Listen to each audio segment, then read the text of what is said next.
Okay, so this is part 2 of chapter 8 on the executive office and the plural executive. So we're going to be focusing on the plural executive.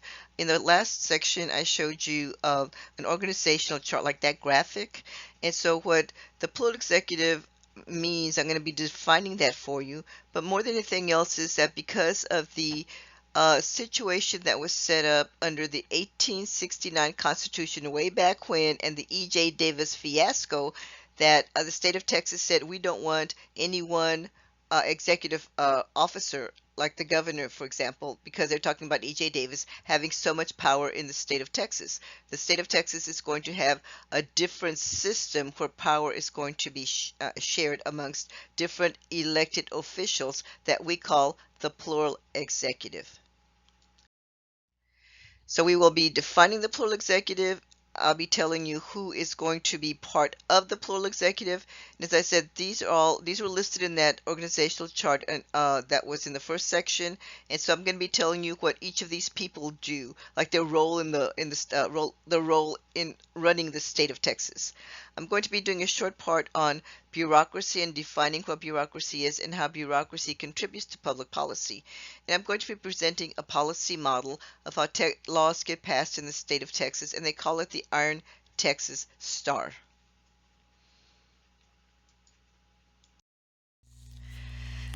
Okay, I keep talking about the plural executive and the plural executive. So this is a definition of the plural executive.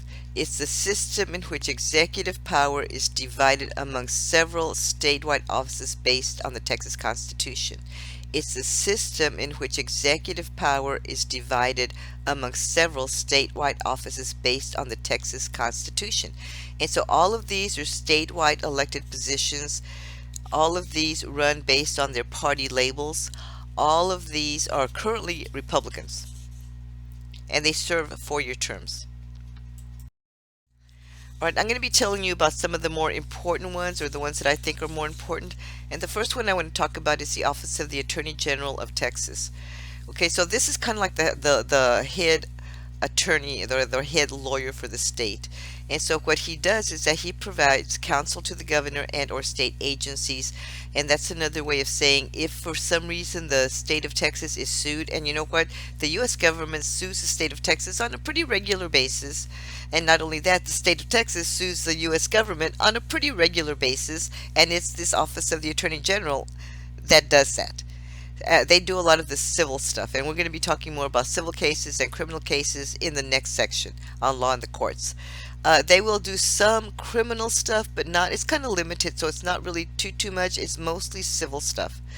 The Office of the Attorney General of Texas also has this huge child support program, and so any woman who's currently receiving any kind of state aid, it's like welfare, if you want to call it, or TANF, it's called TANF now, has to cooperate with the Office of the Attorney General in order for the fathers or the non-custodial parents of that child be set up with some kind of child support, and so that they can collect child support on behalf of that particular woman, but do it for the state. There's also some units that will do the ones where the woman's not on welfare, and that's a service that's provided by the Office of the Attorney General of Texas as well. Although I think there is a charge for that. Another one, I kind of talked a little bit about this, is the Crime Victims Compensation Program, that if you or your family has been a victim of violent crime, that you can get some kind of assistance from the Attorney General's office, and it depends on the county. But here, you know, the police will refer you to the DA's office, and the DA's office will work with you and with the Attorney General's Crime Victims Compensation Program to help you bury your loved one, to offer counseling centers, medical bills, or whatever. So there's money set up for that. The Attorney General's office also has a big office for Medicare fraud, and so if they will be tracking, or if they get some kind of, usually it's like somebody calls in an anonymous tip, like a whistleblower saying, oh, this healthcare provider is committing Medicare fraud. Well, they will go in and investigate, and if they find that there is Medicaid fraud, that is a criminal offense, and they will take that person to court. So that's kind of where the criminal part comes in. There's also a big consumer protection unit And that one is usually just out of Austin. But if you're having any kind of problems with, let's see, how can I say it, with a vendor that, even though you're saying this is not working or whatever, and so the vendor doesn't want to cooperate with you, that you can go to the Attorney General's office's Consumer Protection program, and they can help you. So let me give you an example of the last one. It used to be that if you bought a car, you're kind of stuck with it, even though it was a bad car. And so they in Texas they passed like the limit law that if you buy a car and within so many period of time you have like so many breakdowns, you can take the car back and they have to give you a full refund or a new car. Or I don't know what exactly the provisions are, but they did it because people were being taken advantage of and they had no protection whatsoever. So this Consumer Protection Office kind of like stepped in and they got a law passed to try to stop that. Anyway, so the Office of the Attorney General is often seen as a stepping stone to higher level office. For example, our current governor, Greg Abbott, was the Attorney General for the state of Texas. Okay, the next office that I want to talk about, which is part of this Plural executive, is the Comptroller of Public Accounts. And you can kind of think of this particular office as being like the CFO for the state. And so what this one does, I told you that the Legislative Budget Board will say this is how much we need to run the state. Well, it's this one, the Comptroller of Public Accounts says, yeah, but this is how much money we're going to have. So they do the revenue forecasting and economic growth forecasting for the state. And so she's considered, or I think it's a he right now. This person is considered to be the chief tax collector for the state, the chief investor for the state funds. So they will do revenue forecasting, and they do that based on the sales taxes that are going to be coming in. We had some recent downturns in the economy, and they were saying we have to cut the budget, we're not going to have as much money or whatever. But the last couple of go rounds of the legislative sessions, we've actually had surpluses, not deficits, surpluses. The other thing the Comptroller of Public Accounts will do is that they will audit the property appraisal district. So let me explain just a little bit about this one. Each county has an appraisal district that tells each homeowner how much that property is valued at, what it's appraised at. And so you will pay property taxes based on the valuation of that property and what's called the millage rate, the amount that these governing bodies for the local areas, like the city council, the county commissioners, or whatever, how much they're adding up, because there's a cap on it. It cannot be more than a certain amount. And so this Comptroller of Public Accounts will go and they will audit these districts to make sure that they're not overvaluing, overinflating the value of the house just to collect more money. So that's one of the roles that they play. Now, to me, the most important role that the comptroller has is that I told you when we talked about the Constitution that Texas can never run in the red. Well, it is the comptroller's responsibility to say, hey man, we're starting to run in the red, or I am forecasting that in so many months we're going to start running a deficit. So we need to do something now. So she'll go to the governor, she'll go to the legislature, and she'll say, hey, we need to do something. So what they will have to do is that the governor will say, you know what, we need to go ahead and stop spending. We will have to ask for some money back so we will not run in the red, and that's called a budget rescission. And that has happened several years in a row, especially when Texas was not doing very well, when the economy was not doing very well. They asked for money back. They said, state agencies, give us back money. The largest cut that we had was like 12%, and that's a lot. I mean, that's really a lot.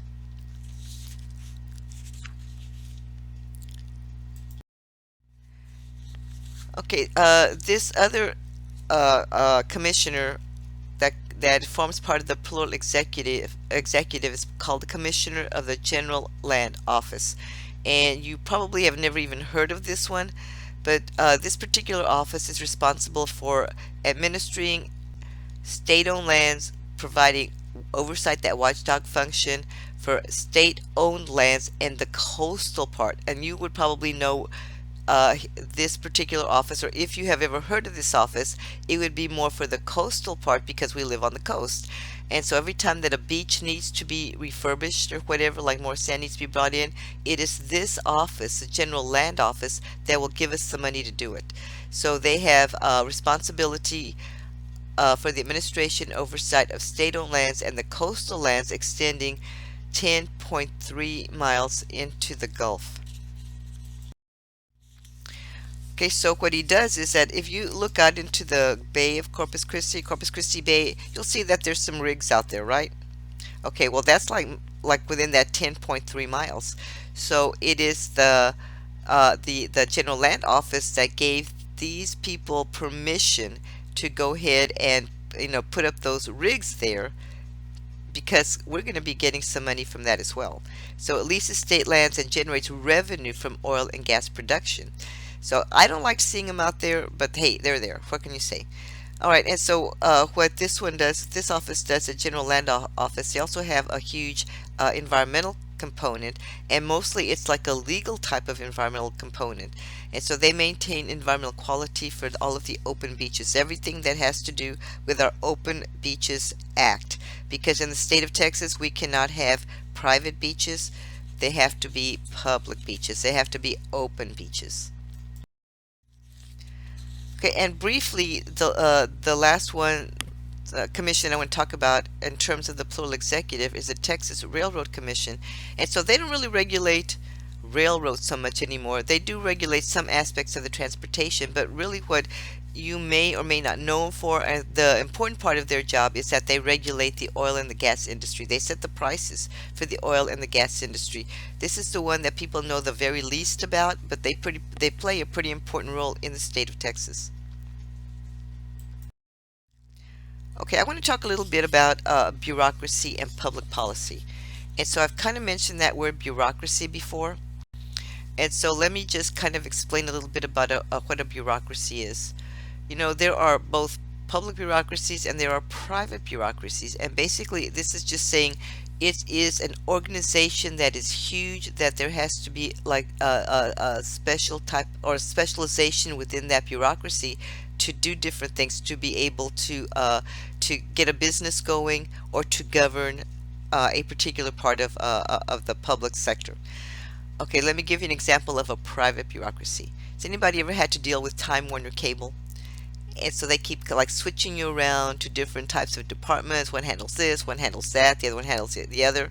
All right, that's a private bureaucracy. It's huge. That's a private sector bureaucracy. So we're going to be talking about it more in terms of the public sector. So it's a system of officials and their employees administering or managing government policies and programs. And so this is the deal. You may say, well, I've never had to deal with a bureaucracy, but actually you have. Like if you have a Texas driver's license, you had to go and get one, right? So that's part of the Texas bureaucracy. It's the Department of Public Safety.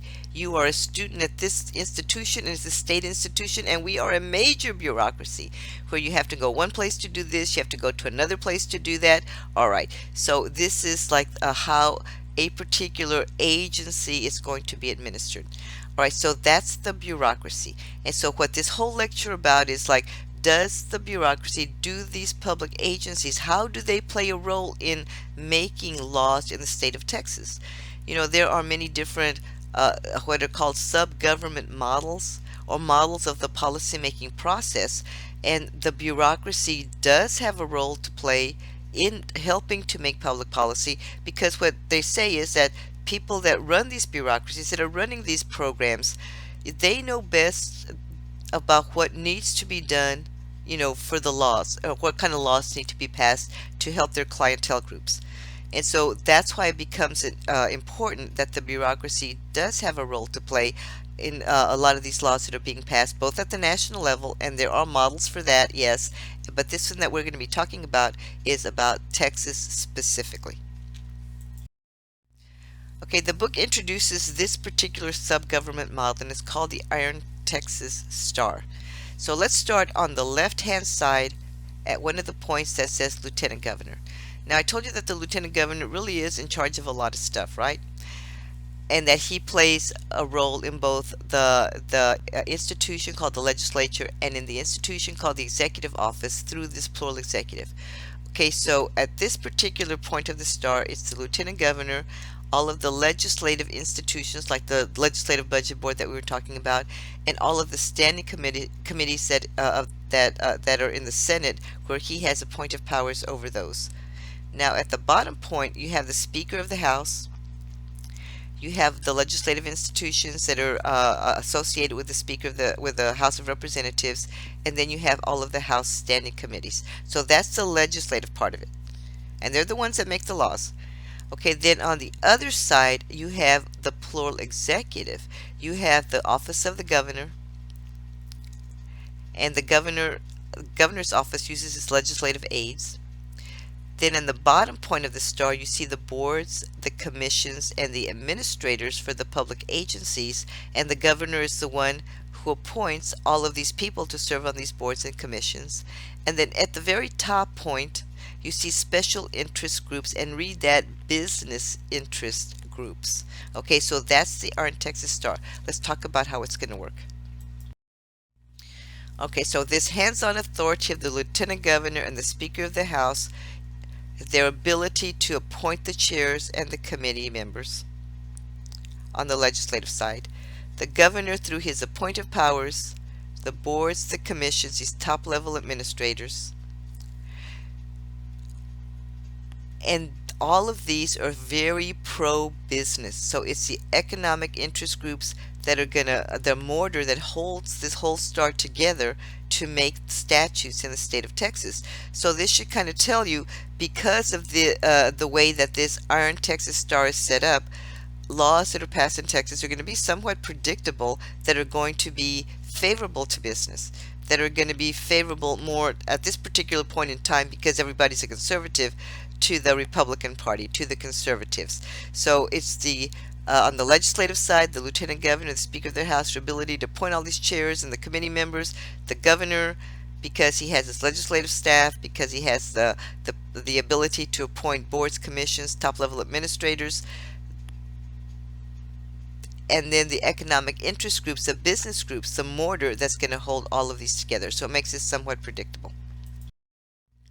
Okay, and so the way that it works is this. So the law is passed, and then after this law or the statute is passed, then it goes to the different types of agencies to implement them, to write the regulatory policy, to make the rules, to be able to implement the programs. So so the law is passed, the programs are set up, the agencies write the regulations and implement the programs, and so they're basically going to be based on the ideology for each of these players that we talked about in the Iron Texas Star.